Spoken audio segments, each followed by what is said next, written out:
welcome to Emma's Market Spotlight on Italy. It's really great to see so many of you here. My name is Michelle Ronquillo, and I am Emma's event manager. Just a little bit about us. Within Emma, we unite music manager organizations across 13 European countries, which represent more than 2,000 managers across Europe. We've made it our mission to strengthen European managers globally through the Empower program, which encompasses education, advocacy, networking, and research. If you want to know more about us, or if you want to stay up to date with the upcoming events, make sure to visit our website, follow us on social media, and join our WhatsApp group. You can find all the links in the chat that I'm going to add in a little bit. Within the chat, there is also going to be a general manager's contact list where you can leave your contact details and find the details of others. Also, when you log off Zoom, at the end of the session, a super brief survey will pop up. So please take a moment to fill it out, as your feedback helps us massively to improve the upcoming events. I'm going to share with you the agenda of today. Please stay with me 1 second. We are in very good company, and today's session is going to be moderated by Jess Patrice, Emma Executive Director. And as you can see, by the end of the panel, there's going to be time for you to ask questions. So please, just wait till the end. And without further ado, let's get into it. Jess, over to you. Thanks so much. Hi, everybody. Thanks for joining us. Really excited to look at this really big and super interesting market. We have some great speakers today. Unfortunately, not everyone was able to join us. Who was it who's having to... Well, sorry, Michelle, can you remind me of his name? Who's from Club to Club? Yes, Guido Savini. He's unfortunately ill today. Yes, I'm really sorry about that. And Chiara from Italian Music Export as well. But Nura is here and will be presenting the market. So before we kind of dive into everyone's roles and what they're looking at, I think it would be great if we could start with just an overview of this brilliant market. And then we'll kind of get into it. If you have any questions, you can put them in the chat at any time, and we will keep an eye on it. All the speakers will be keeping an eye on it as well, just in case there's anything they want to add or anything they want to type back. So really feel free to do that. And yeah, so Nura, would you like to introduce us to this brilliant market? That would be great. Yes, sure. So hi, everyone. Thanks for inviting me and inviting us as Italian professionals to represent our music market. I'm Nura Habash from Italia Music Export, which is the music export office from Italy. And today I will give you a short introduction on our music market. So I will share my screen, and I would ask Jess to interrupt me if there are maybe some questions. So no problem. Let's start. Okay. So general country overview, the boring stuff. So Italy, it's quite a big country, although it's tiny because the area itself, it's not huge, but we have 59 million population, which is a lot compared to other European countries.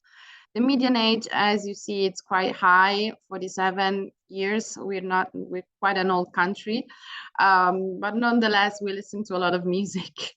The capital is Rome, right in the center, which is the biggest city also.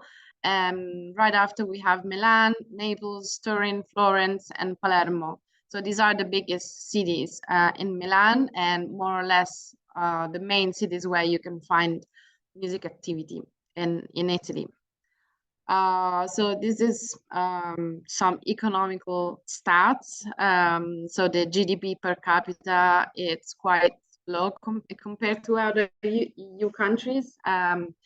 VAT is 22%, but I'm sure you can look at this info when we will share this presentation with you. Also, yeah, cellular mobile connections. We have a lot of them. 132% of the population has mobile connection. Internet penetration, this is a useful figure. It's 86%, which may seem high, but it's not that high compared to other countries in Europe, mainly because we have a lot of our population which are elders, so they don't use internet that much. But in general, internet, it's widely used, of course, in Italy. Now let's dive into the music sector overview. General facts and figure. Our industry, it's very healthy at the moment, and it's actually growing. We have double digits growth in 2022 and also in 2023. The first numbers we had were encouraging. Streaming accounts for 66% of total industry revenue. So as in other European countries, streaming is the main way we listen to music and we earn money from music. Export is going pretty well lately, increased by 92% over 3 years, and I'm talking about recorded music export. We actually don't have a precise figure on live sector regarding export. We have some other figure regarding rights, so neighboring rights and also music rights in general, copyrights. It's not 92%, but it's something around 20% growth over the last 3 years. So nonetheless, it's very good. And it's not always been like this. It's something that's changed in the last 6 or 7 years. So we're going through a very happy phase at the moment. Our market focuses primarily on local music sang in Italian, but that is not completely bad for you if you want to export to our countries, because we have nonetheless a lot of people and a very interesting audience which is very eager to listen to music from all over the world. And yes, you may know that in the last few years we had a huge hit band, which is Måneskin. So Italian music has gained a lot of popularity worldwide thanks to them. But we also have other artists who are doing pretty well besides them. Now let's get to the main music industry and professional events. We have a few of them. The main one is, without any doubt, Linecheck, Linecheck Music Meeting and Festival, which is an international showcase and conference festival, which is held in Milan every November, late November. And it's in the same week of Milan Music Week, which is like an umbrella event that contains also industry conferences and panels, but as well as concerts and interviews with artists. So it's a more, let's say, yeah, an umbrella event, while Linecheck, it's more B2B event. We also have Medimex, which is held in southern Italy, and Music Connect Italy, which is another showcase festival. But it's mainly focused on world music, and it's now being held in Naples. Music sector organization, we have a lot of them. Here's the list. So we have the Association for the Phonographic Industry. We have 2 different live music associations, one for independent promoters, one for big major promoters. AudioCop, it's another independent music organization, FEM, which is the Music Publishers Federation, and so on. Let's say that FIMI, F-I-M-I, the Italian Federation of Phonographic Industry, it's one of the most important ones because it actually represents major labels, and they're the one compiling charts every week. But we also have PMI, which is the Independent Music Producers association, which represents independent labels, which in Italy are quite big. So the market, it's I might say equally distributed, but our host after will talk about this. And then we have collective management organization. The main one is CIE, which has been working since 1892, I think. So it's a lot of years. And then we have two different organizations for neighboring rights. And besides CIE, we have Sandreef, which is a competitor, let's say, but has a small share of the market at the moment. Export organization, of course, there's Italia Music Exports, which is the National Music Export Office. And we have two regional export offices, one for Puglia and one for Emilia-Romagna. So Puglia is where Medimex is held, and it's the hill of the boots in Italy, if you remember the shape of our country. While Emilia-Romagna is where Bologna is, it's in the northern part of Italy. But we also have other regions who are, going through that path. So in the next few years, I guess we will have more. And then we have several more IJETS Association, Italian World Beat, Arezzo Wave, FIMI, which is the one I was telling you before. They have export activities, but they're not export offices. They're not proper export offices. And now to live music. Our live music sector is quite big and lively. These are the number. 628 million in 2023, so it's not bad at all. There is a large difference between northern and southern Italy. International artists typically play just the northern part, but it depends, because in the summer, for instance, where there are a lot of music festivals in the southern part, you may find big international artists playing south. Music festivals in Italy have two types of structure. We have the classic festivals, festival lasting 2-3 days in a row. And then we have rassegna festivals, which are actually extending for a month or more, with various bands or artists playing each night. So you may have a festival which actually lasts for a month, always in the same place every night. In the northern regions, we have Ferrara Sotto le Stelle, I-Days, 2 Days, Club to Club. Sadly, they're not with us today, but they're one of the main electronic music festivals in northern Italy. Miami Festival in Milan, Robot. We have a lot. You can find about them later on when we will share this presentation with you. And we have a lot of jazz festival, world music festival, electronic music festival, rock, everything basically.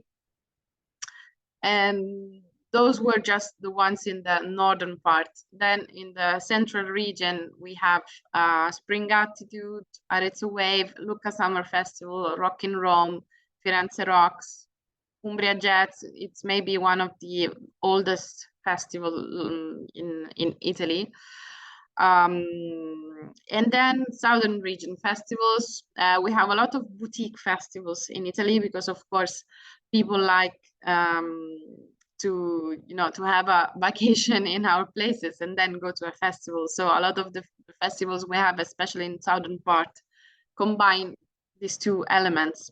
And we have Ypsigrock Festival near Palermo, Ortigia Sound System near Siracusa, also in Sicily, Locus and Viva Festival in Puglia, Prague Festival and Color Fest in Calabria, and Mishmash also, a lot of them.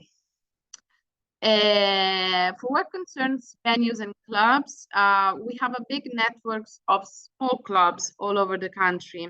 We don't have many big or medium-sized clubs. sometimes it's a problem, and it's why bands just playing maybe in Milan or in bigger cities, or maybe if we're talking about very big artists that will play a stadium, but we don't have that middle-sized venue that much in Italy. So grassroots club, they often have limited capacity. We're talking about maximum 200 people, and small fees, of course. So 300, 350 per band. Most of these clubs are Arci clubs. Arci is a popular cultural association in Italy with an annual membership. So when people go and attend a festival in one of those clubs, they have to have a membership and pay for it first, and then pay for the ticket, which sucks, but it's quite popular. So almost everyone has the Arci card, so it's not that unusual, and you buy it at the beginning of the year, and it lasts for the whole year. And we also have occupied and self-managed spaces. So these are practically illegal spaces, but they're very popular in Italy. And also house concerts are also relatively common. Besides this small circuit, we have regular music clubs, sports venues, like where usually maybe basketball matches are held, but sometimes also concerts, and of course stadiums. And as I was telling you before, since we have great weather during summer and people come from all over the world, we have a lot of seasonal venues. So some venues operate exclusively during summer, and in September they shut off. And also many public squares also transform into concept venues or arena during the summer season, and they stay like this with an equipped stage for the whole summer. These are some of the main Italian promoters and live booking agencies. We have All Things Live, Annibale, Antenna Music Factory, Barley Arts, BPM, Bass Culture, Concerto, DNA, a lot of them. Some of them are huge groups, some of them are more like boutique, small businesses, but they're very good anyway, all of them. It's a long list, but as I was telling you before, when we will share the presentation with you, you can read all of them, and if you need some contacts, please ask. And now to the recorded music sector. These are some of the facts and figures. The main ones is that, as I was telling you before, we've had seen a huge increase in the recorded music, but also in other areas. And also regarding the international ranking, we are in the first 10 music markets in the world. So it doesn't seem so, but we're quite big. And another characteristic is the local dominance. So 83% of the albums in the top 10 are Italian. But despite this local dominance, our market size offers opportunities for international artists. So don't be discouraged by this number. Yeah, these are some numbers. So you see some of the trends. So we have streaming, which is the main part of the market share. And then we have physical, 15%, performance right, 14%, sync and download. And this is the graph for the growth that I was telling you about from 2018 on. Yeah, some more numbers for you to dive in later on. And this is some data from research that shows that mainly pop music, it's what it's been heard here in Italy, followed by rock, classic, melodic, hip hop and trap. So it may seem from this research that rap, hip hop and trap is not popular, but actually it's very popular, especially among teenagers and young people in general. And if you look at the charts, you will see mainly hip hop and rap and trap artists, but that doesn't really show the reality of the audience, because of course maybe older people don't use Spotify as much as a 15-year-old listener. So I'm sure these are special consideration that you already know, but data needs to be put in context. So in general, pop is the preferred music genre in Italy, but if you look at the charts, it's rap. So we have a lot of platforms that are being used in Italy. Almost every platform which is used in Europe is also used in Italy. So we have Spotify, Apple Music, Tidal, Deezer, Google Play, SoundCloud, YouTube. YouTube is, of course, the most used streaming service, followed by Spotify. And yeah, the other ones don't have as many people and active users. So you can say Spotify and YouTube are the main platform to listen to music in Italy.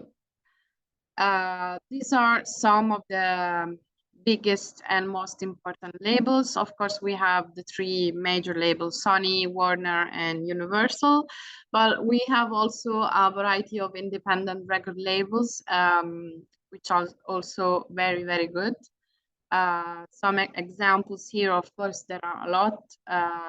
Sugar, 42, Bomba, Asian Fake, Tempesta, Andamento, Carosello, and many others.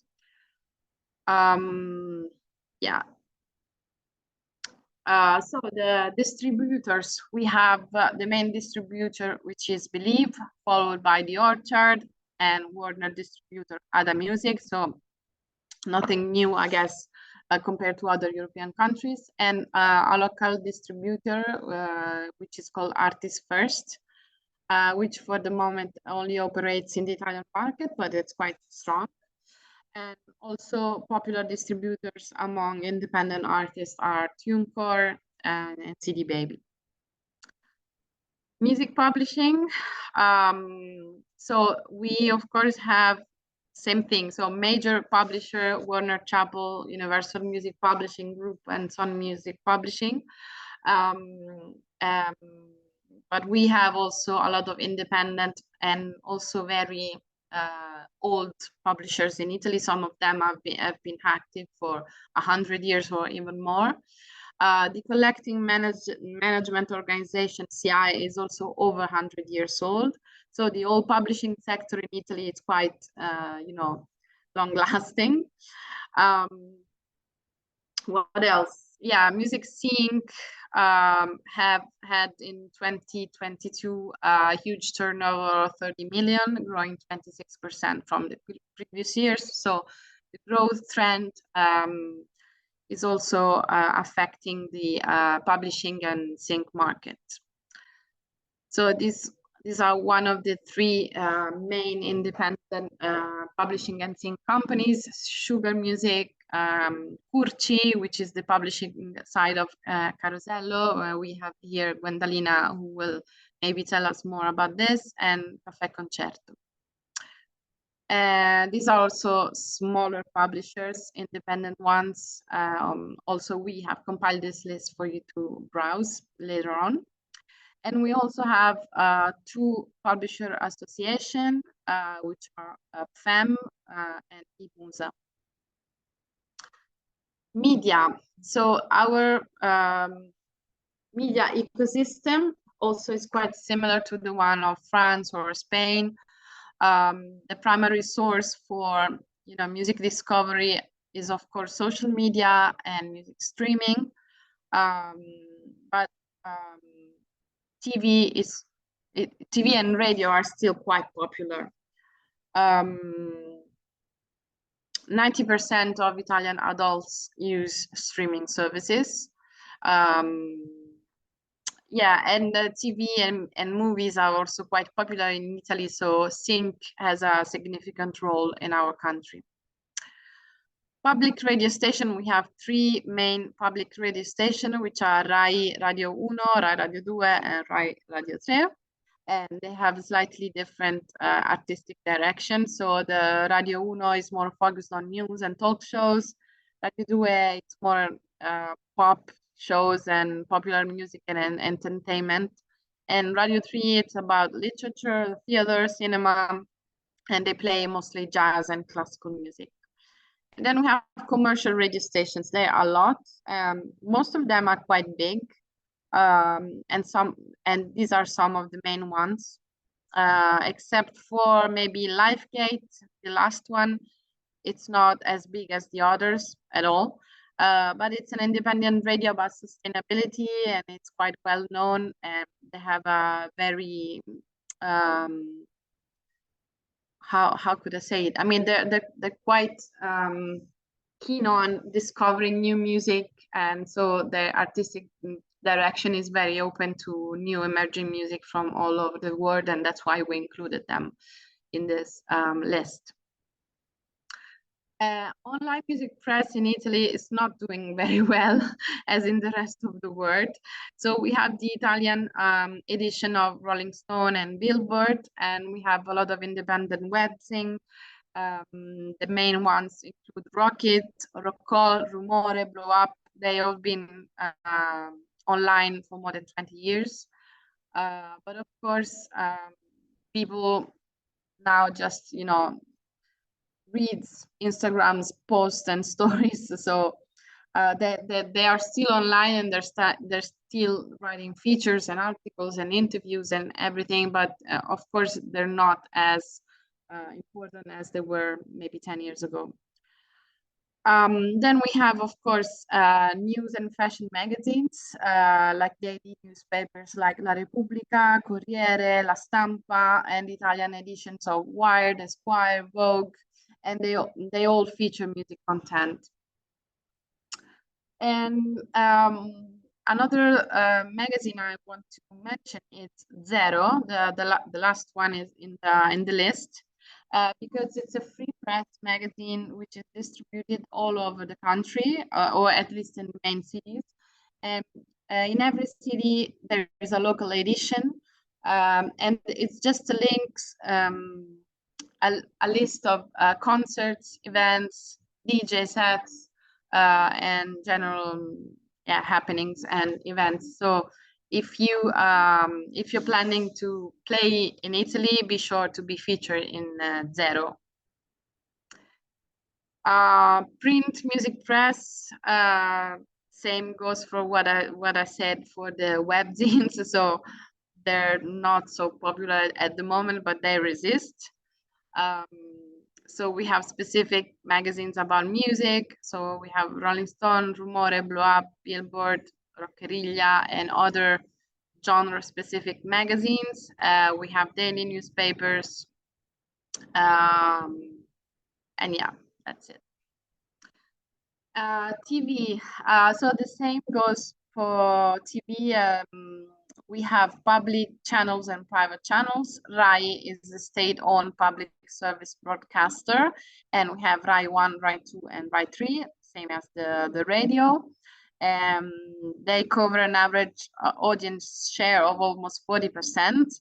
And RAI 1 is the home of Sanremo Festival, which is the main music competition in Italy, and I will talk about this in a few minutes. But we also have private broadcasters such as Mediaset and Sky. Many Italian radio stations also have their own TV channels, so you can watch TV, but you're actually listening to the radio. Music TV shows, we have X Factor, The Voice, and Amici, which is Friends, which is another talent show. And then we have Festival of Sanremo happening every year at the beginning of February, and it's quite important because the whole country watches it, even teenagers or old people, everybody watches Festival of Sanremo. That week the country stops, everyone watches the TV show, and The songs are hugely popular, and the winner of Sanremo gets to Eurovision, and that is also why it's quite important. And then we have some football shows and talk shows who host brief music showcases of both Italian and international artists. So if you have an international artist doing promo in Italy or touring Italy, you can also consider some TV shows. Marketing, PR, and communication agencies, we have a lot of them, very good ones. If you need some help, please ask. The Italian Export Office is here for you. And that's it. I know it's been brief and quite superficial, but we just had 10 minutes, so I hope it was enough. It was definitely enough. Thank you so much. Oh, I'm not sure why Guendalina is missing. Michelle, if you could pin small. Thank you so much. Thank you. That was an incredibly comprehensive overview, actually. I think that there was so much information. And just a reminder, everyone, we will be sending you the presentation. There's also a lot of info in the guide that Emi produced, which I linked in the chat as well. But yeah, let's waste no further time and get everyone's proper intros done so that we know who's in the room. So I'm going to go round and call you name by name, just because it's way easier than making people guess. So Eleonora, if you could start by introducing yourself, that'd be so great. Hi everyone, and thank you for having me. Thank you, Michelle. Thank you, Jeff. Thank you to all the speakers and to all the attendees. Very nice to be here. So I'm Eleonora, and I work as music supervisor and coordinator for Guendalina Group, which is actually the biggest movie production company in Italy right now.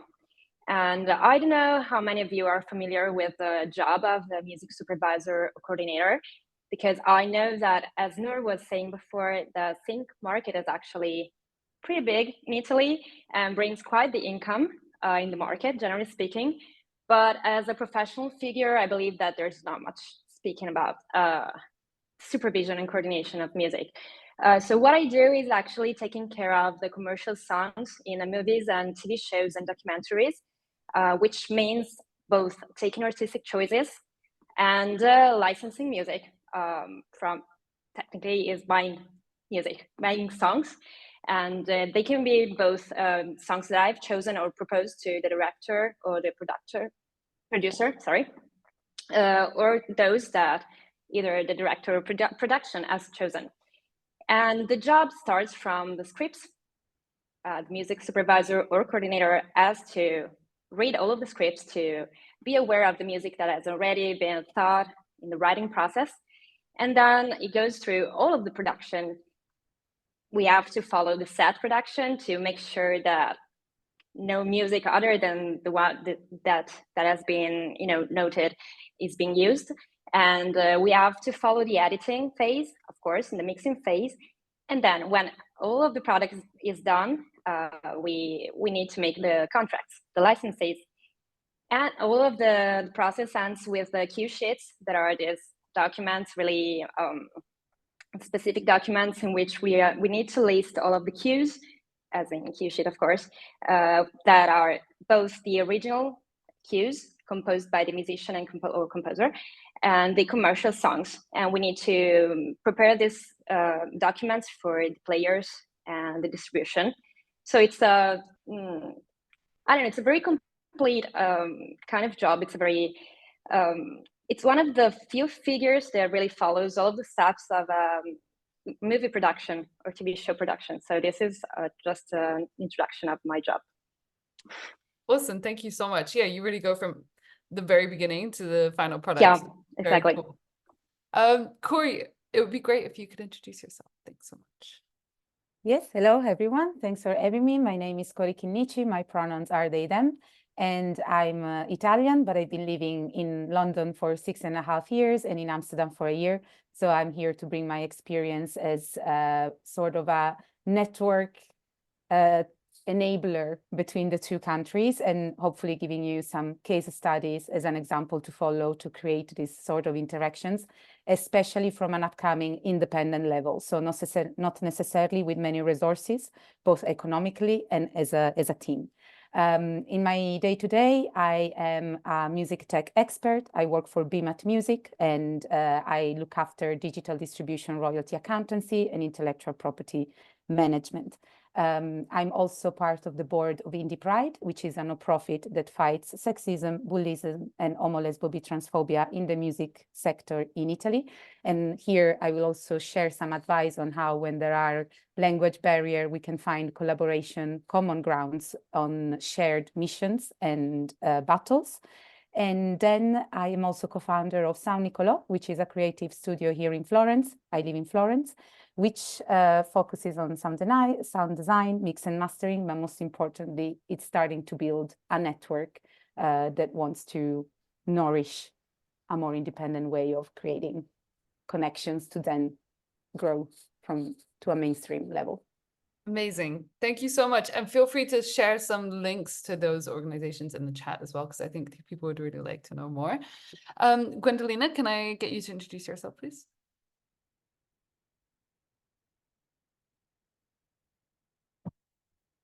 Oh, you're muted, sorry.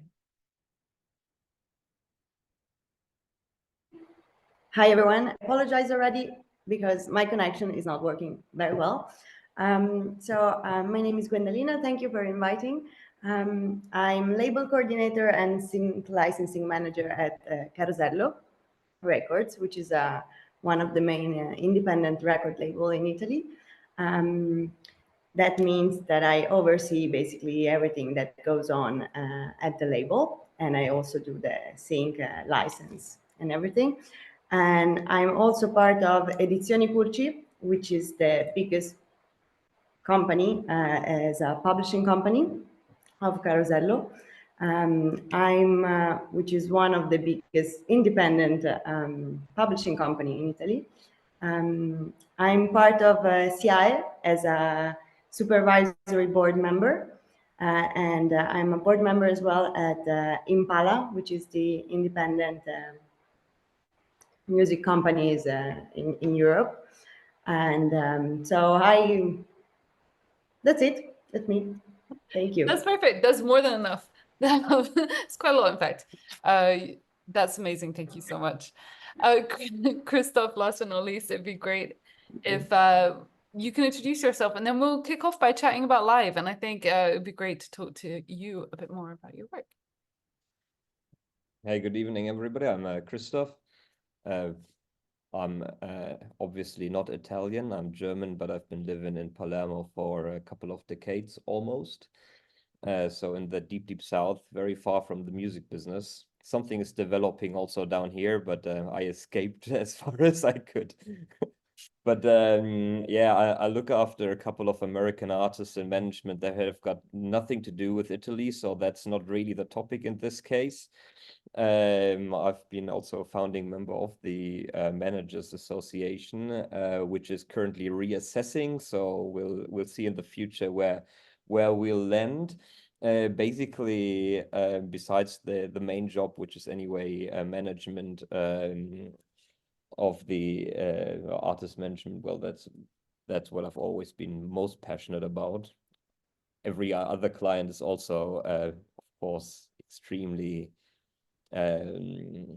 central for me, though I've always seen as a common theme the artist and fan relationship, which I think is the most important. Then everything in between is something that I'm very interested in. So since about 7 years, I've been part of Linecheck Music Meeting and Festival, which Noor already mentioned before. That's a symposium conference happening in Milan that also has a festival part to it. So there are showcases, but mainly it's a rather small curated music program throughout the night, while throughout the day it's more a symposium rather than a straightforward conference, because it's about a fifth of the attendees, which are about 1,500 over a few days. Individual attendees, I intend, are actually part of the program in terms of roundtables or panels or workshops or networking activities. So we enjoy this very interactive relationship between who is on something officially and who is around.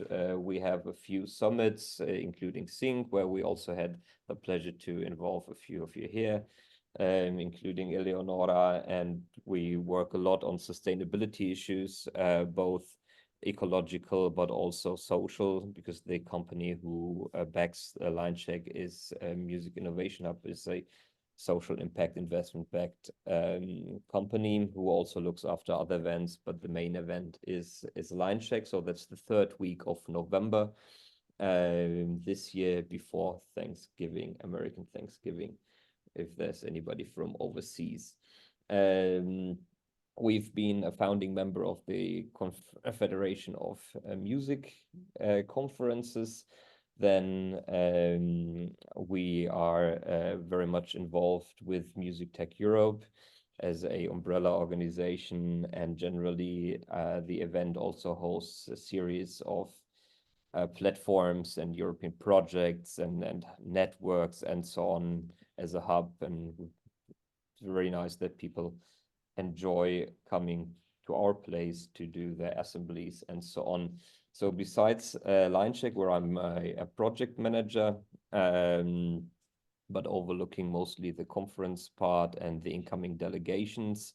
So we work hand in hand with the music export, where we are also, let's say, the import office. So you can also come to Nor or join our event, and it's relatively big, but it's also small enough that we know almost everybody who's coming. It's a good size. Just quickly on that, you have an open call, right, for artists for Linecheck generally each year? Well, when we have to, really. I mean, we Okay, so try it's to not be every as year. yeah, I mean, we try to do a bespoke music program that is interesting rather than pleasing fundings. So we think that most of all it should be exciting, and then maybe the delegates actually go to see shows. Where we were coming from the opposite part, not like let's program as many bands as possible, but we were coming from let's organize a conference, because we saw there was more need in Italy to build like a platform for discussion rather than just putting on another festival, because there are Noor pointed them out very well in the There's a lot of festivals. There's a lot of festivals. There isn't this like Primavera or this Glastonbury or so.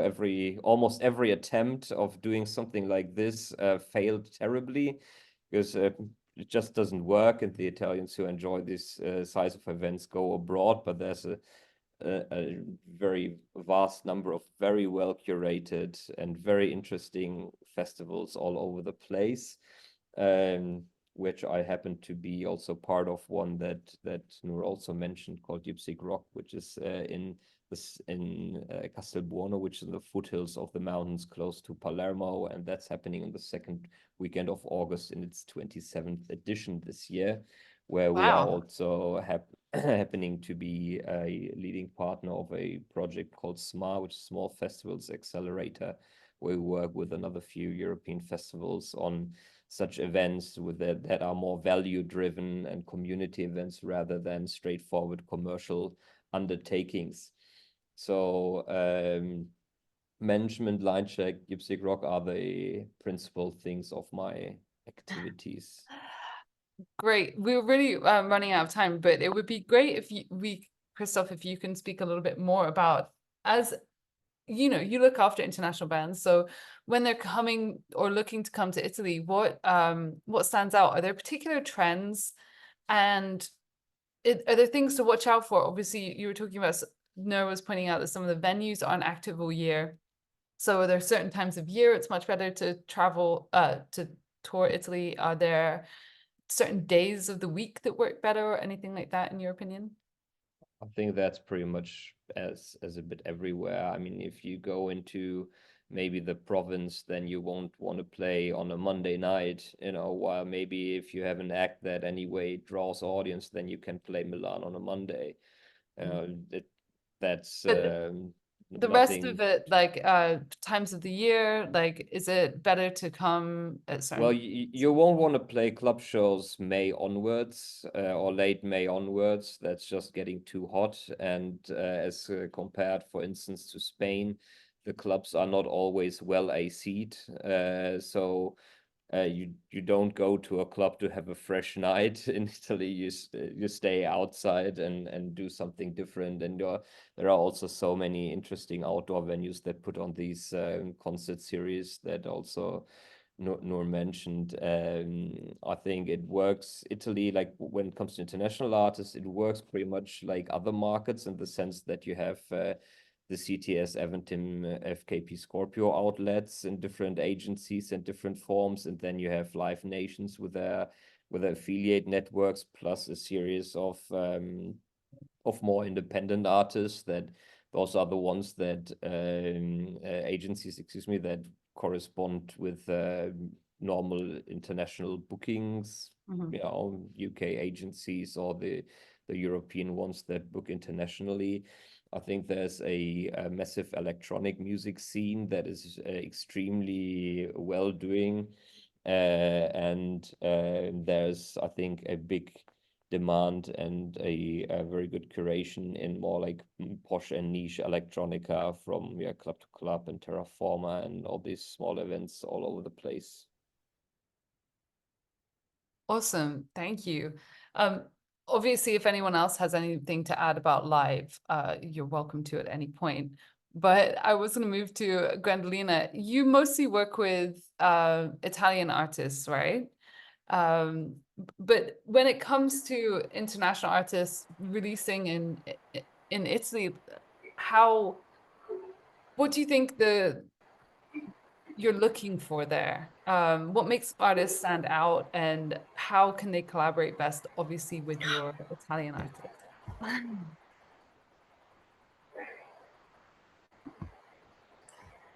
Sorry, I don't know if I hope you can hear me, because my connection again.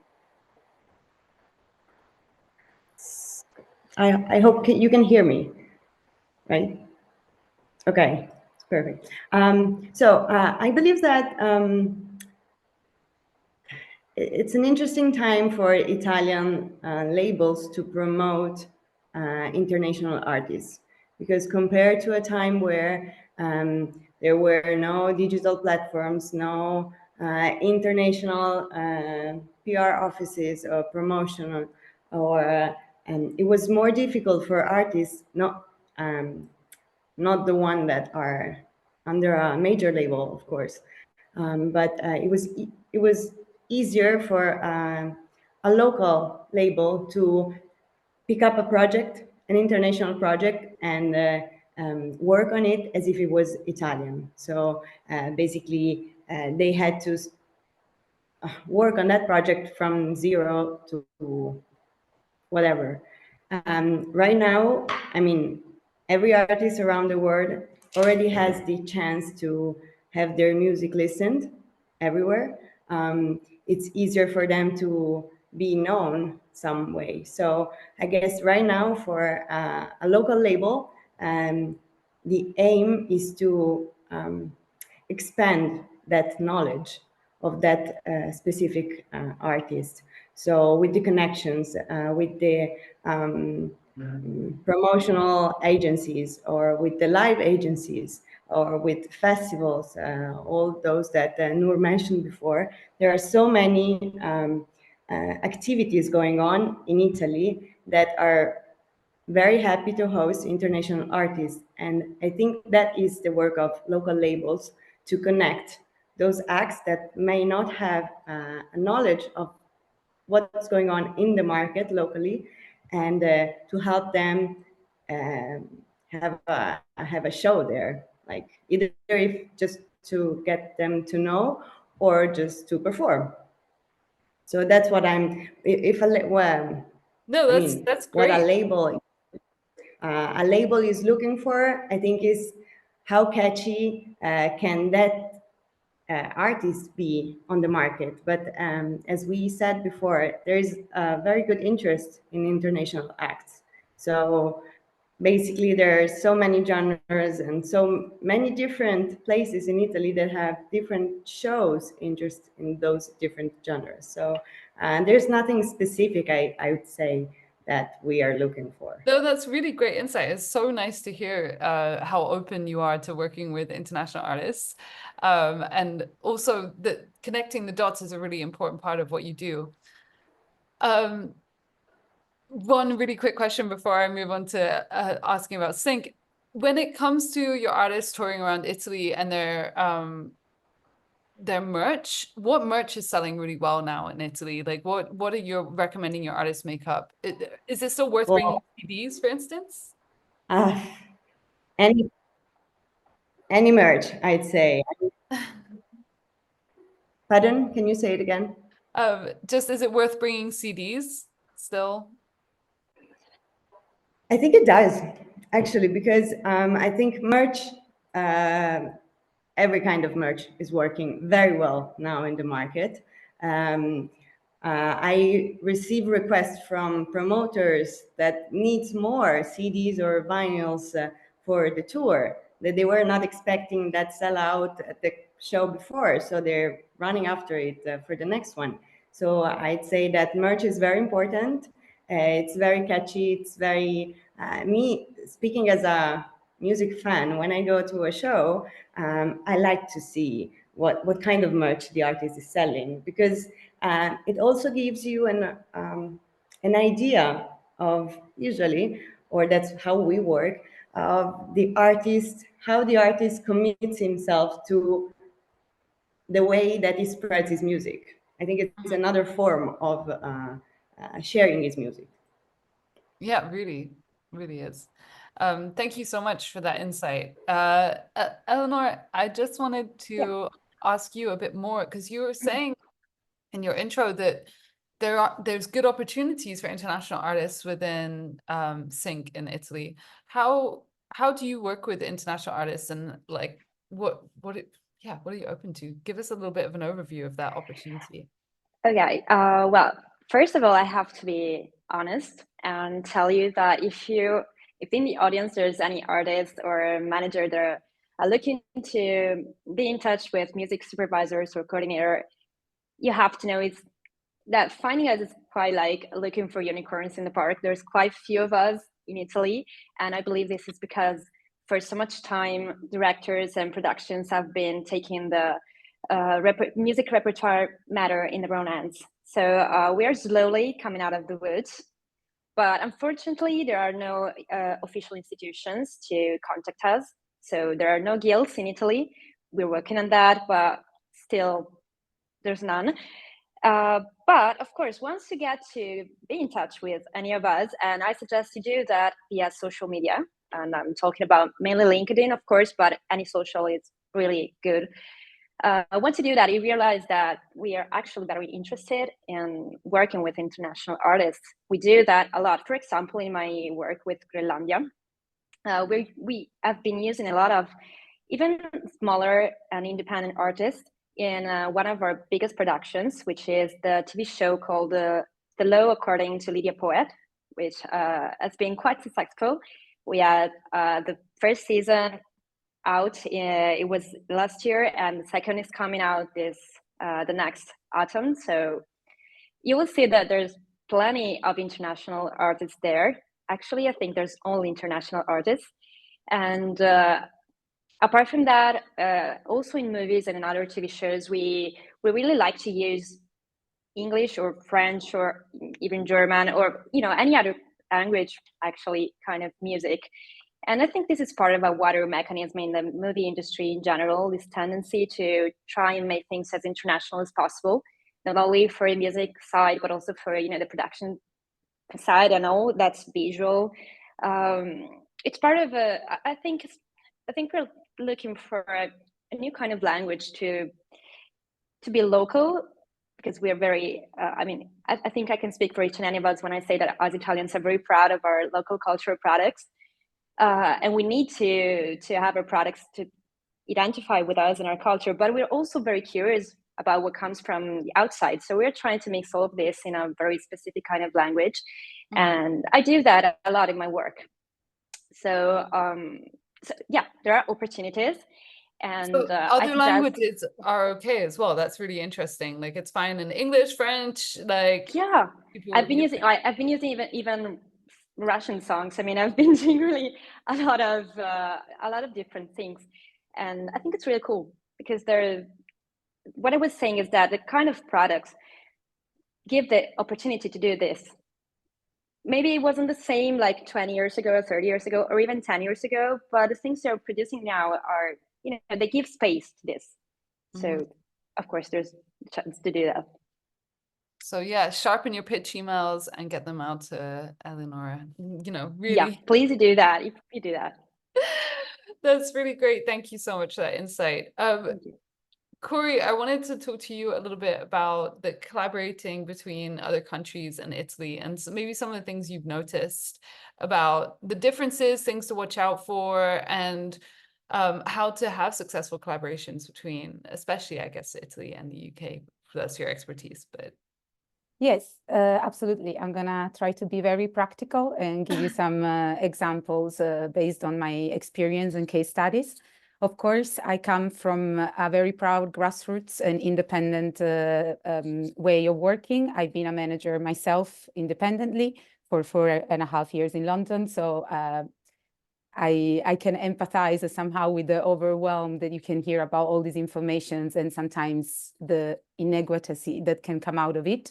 So I'm gonna give some little tips on how to navigate this stream while you grow up your expertise and your team to then reach those channels. So I've been working in music distribution for AVO. That was back in 2018 till 2021. And one of my advice is talk to your distributor. Somehow, oftentimes as independent managers and independent artists, you don't have the infrastructures of a label, of a manager necessarily, of a PR, of a publisher. So the distributor can be your point of contact to start having a global reach. Why? Because we know that also distributors oftentimes do promote music on DSP, which, as we've seen, is the biggest consumption mean in Italy, but I guess I would dare to say quite globally. Why I'm saying this? Because I was working in AVO, I was looking after up and coming artists, a full roster, and my colleague Rocco Putignano, who's now out of the industry per se, but still giving consultancy at times, so I'm gonna drop his contact there, had the idea to really start to use the digital in our favor to break the barriers between Italy and UK. The case I'm giving you is from Italy to the UK, which was a very hard market to break, but maybe can resonate for other countries, not necessarily English, to break into Italy. So try to use this the other way around, of course. So one of the clients that Rocco tested this project on was Total Imported. Total Imported is a firm that looks after label, publishing, law consulting for artists, and is founded by Francesco Tenti, that is an Italian manager in the independent sector. We worked on with him to set up the distribution plan, and then is also managing independently as Francesco, but through Total Imported as well as distribution, God Bless Computers, an electronic artist. Of course, this helps, no words, but nevertheless Italian. So what we did, we really wanted to learn the project and start to find point of contact with the English and global culture. So really try to foster your local traits, but read them in a way that can be understood and valued in other countries. So this is my first tips. And as a case study, we reached over 3 million streams over a year of work. And we also secured partnerships, with other brands like Shure.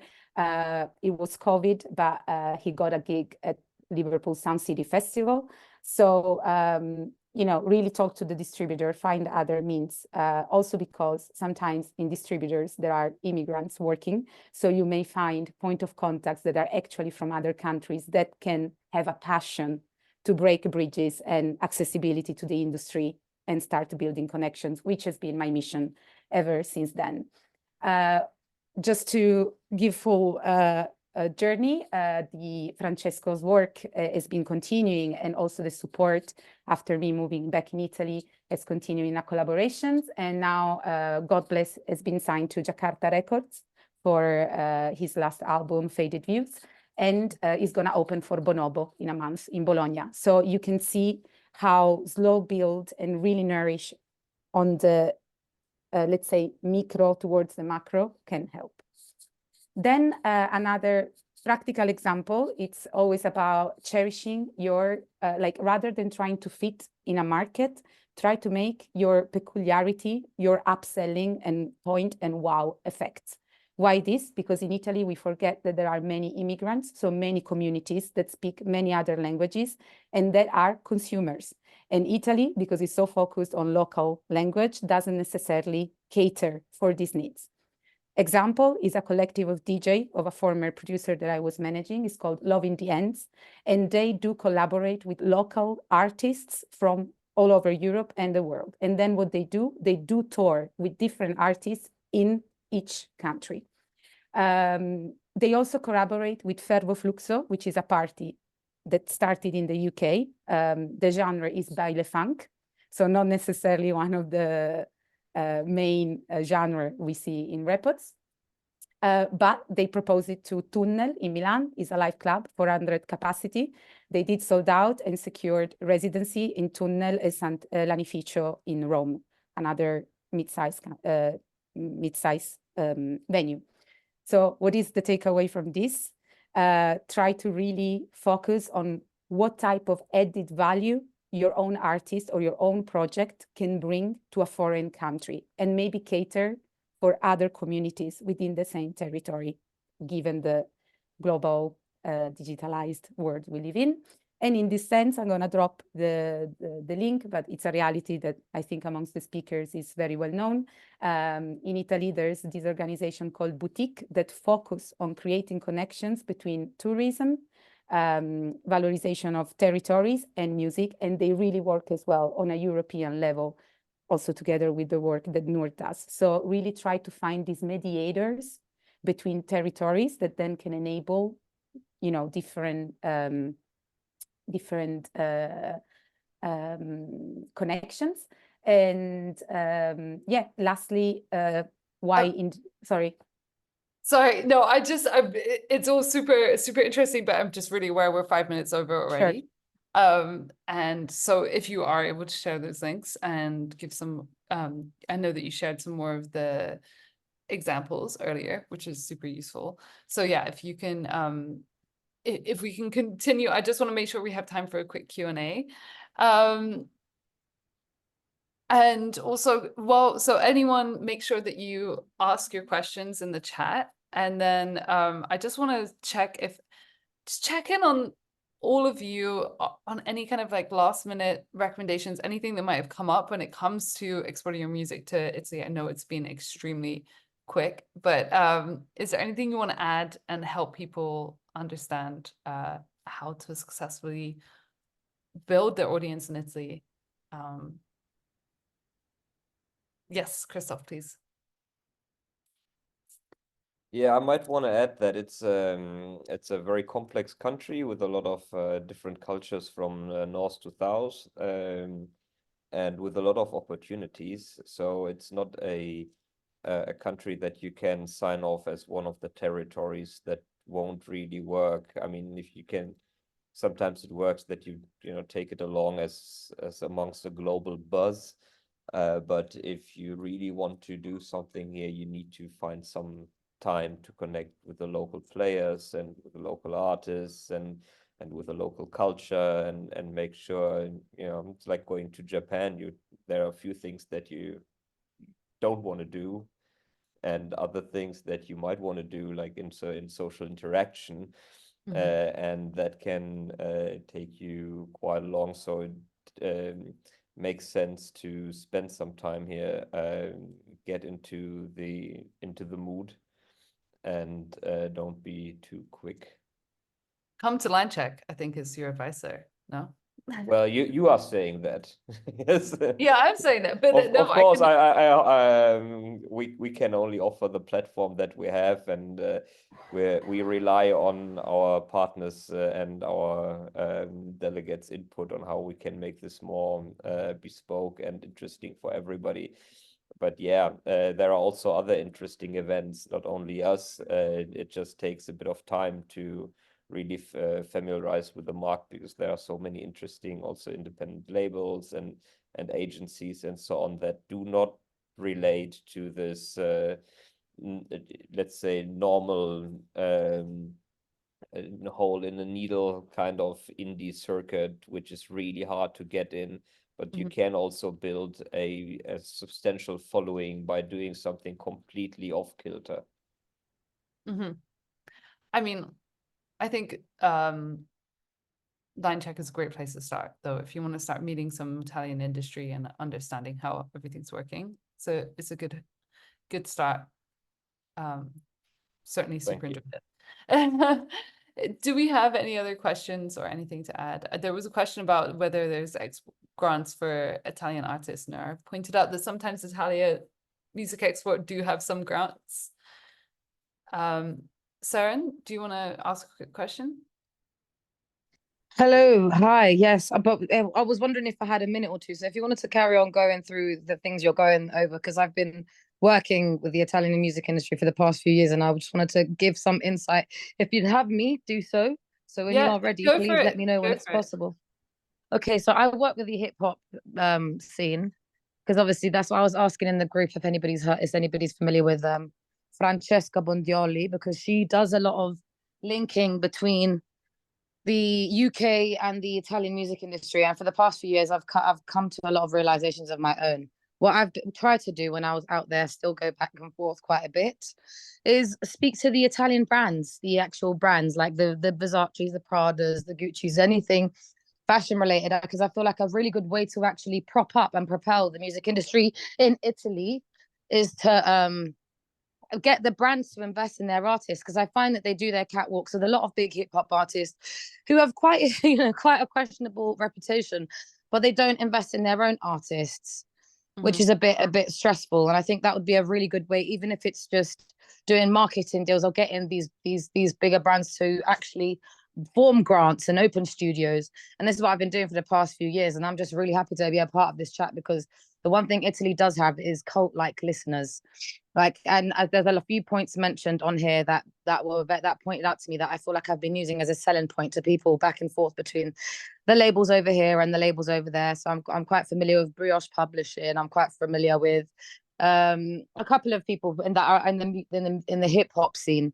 So I was wondering if we could all again maybe do some exchange of contacts afterwards, because I would like to go into more depth. But again, I don't want to feel like I'm I appreciate over talking or oversaturating, but I have done quite a few years back and forth. I'm learning the language as well. I think I'm almost there.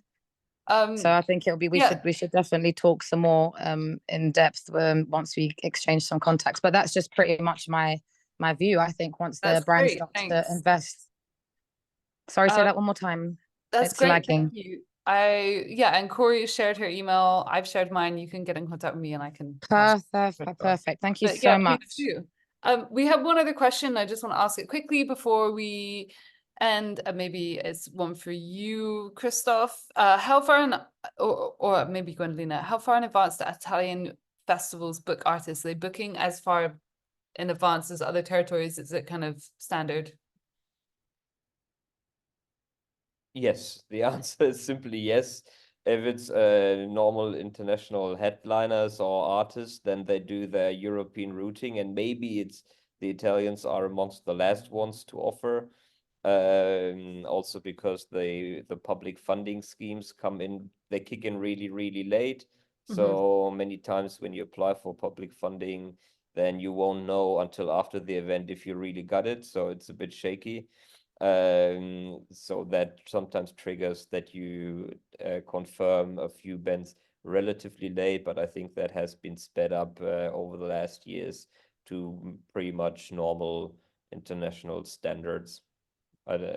Not particularly late. I mean, the image was very like Wild South and not very good, but I think that has changed rapidly over the last years with getting also way more access to knowledge, to promoters, and you know, just nothing like in the 90s, or where the elder colleagues tell like horror stories of touring in Italy.